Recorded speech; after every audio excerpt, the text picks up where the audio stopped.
जी, आप नादिया माशाल्लाह इतनी मंतक पसंद हैं, रैशनल लॉजिकल बातें कर रही हैं कि ऐसे होगा, ऐसे होगा। भाई यहाँ पर मसला ये है कि आपका वास्ता एक मास्टर प्रोपेगेंडिस्ट से पड़ा है, ठीक है ना? जिन्होंने हर बार एक थैले से एक बिल्ली निकाल कर एक तमाशा करना है। अब एक कार्ड उन्होंने निकाला कि वो 25 मई को सरप्राइज होगा, इस्लामाबाद पे कब्जा हो जाएगा, इनकलाब नहीं आ सका। उसके बाद दूसरा सरप्राइज ये था कि आर्मी चीफ जो है वो मेरिट पे और ईमानदार और चोरों के हाथों नहीं लगना चाहिए, वो भी नाकाम हो गया। उसके बाद तीसरा उन्होंने कहा जी कि अभी इलेक्शन कराओ, नहीं तो लोग फिर धावा बोल देंगे मैं आम इस्लामाबाद। और आपने देखा कि कैसे वो 4 नवंबर को उसने पहुंचना था, पहले लॉन्ग मार्च ने, वो 11 नवंबर हुआ, 11 से 15 हुआ, 15 से 18 हुआ, बीच में वो अनफॉर्चुनेट इंसिडेंट हो गया। और फिर वो सैटरडे को पहुंचे। अब कुछ तो सौदा देना था ना अपनी सपोर्ट बेस को, अपने मतवालों को, उनको फिर कुछ तो बेचना था। क्या क्या वो उनको दिखाते, क्या कहते कि आर्मी चीफ की अपॉइंटमेंट से पीछे हट गए हैं वो, उन्होंने उस पे भी वो कॉम्प्रोमाइज कर लिया है। अर्ली इलेक्शन होने का कोई इम्कान नहीं है, इस्टेब्लिशमेंट उनके साथ नहीं है, इस्टेब्लिशमेंट का कोई हिस्सा, कोई फरीक जो है वो तैयार नहीं है। तो ये भी नहीं वो कह सकते। फिर उन्होंने ये बात तो छोड़नी थी, उन्होंने सरनिया तहलील करने की बात कर दी। उन्होंने कहा चलो एक नया निकल आएगा। लोग बड़े सीरियस हो गए उस दिन, जनाब कानूनी माहिरीन और पॉलिटिकल एनालिस्ट। और मैंने तो उसी दिन ये कहा था अपने शो पर भी और भी टीवी चैनल्स पे कि कभी चौधरी परवेज इलाही वो मुर्गी जो रोज सोने का एक अंडा देती हो, बल्कि कई सोने के अंडे देती हो, वो ऐसी मुर्गी को क्यों हलाल करेंगे? या केपी में जो पीटीआई के मिनिस्टर्स और चीफ मिनिस्टर्स जिन्होंने वहां पर दौलत से माला माल हुए हैं, चाहे मालम जब्बा हो, पिशावर की बीआरटी हो, डेवलपमेंट फंड्स हो, वो क्यों अपने ये सेक्रीफाइस करेंगे?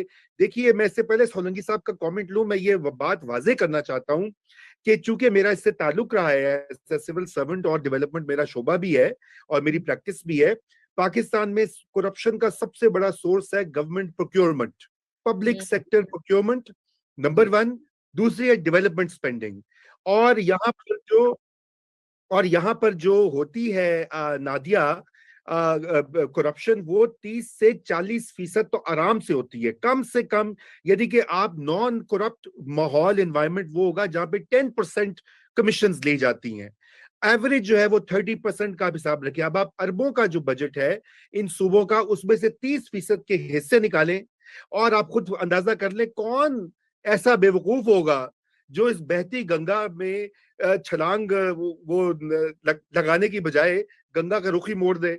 तो ये एक बहुत, और खसूसन जब एक इलेक्शन आ रहा है जिसमें यही पैसे आपने बनाकर लगाने हैं इलेक्शन के अंदर, क्योंकि ये सिस्टम, ये पूरा हमारा इलेक्टोरल सिस्टम इतना करप्ट हो चुका है कि ये पैसे बनाते हैं सियासतदान स्कीमों से, ठेकों से, लैंड ग्रैबर्स से, और उसके बाद वो इलेक्शन में इन्वेस्ट करते हैं।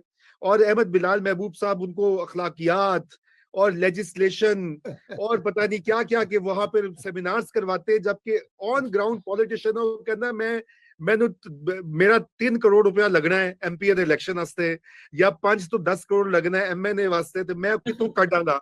ये प्रॉब्लम्स हैं, ये रियलिटीज है पाकिस्तान की, जो कि जिसके ऊपर पार्लियामेंट को गौर करना चाहिए, जिसके ऊपर अहमद बिलाल महबूब साहब जैसे लोगों को पार्लियामेंट को एडवाइस करना चाहिए। मीडिया पे हर रोज होना चाहिए, अखबारात में आर्टिकल्स होने चाहिए, बहस मुबासे होने चाहिए। लेकिन हमारी अनफॉर्चुनेटली मेन स्ट्रीम मीडिया का फोकस ये है कि आज इमरान की खान की बॉडी लैंग्वेज क्या थी, आज शहबाज शरीफ को किससे डांट पड़ी, आज किसको उसने बुरा भला कह दिया, किसने उसको थप्पड़ मार दिया।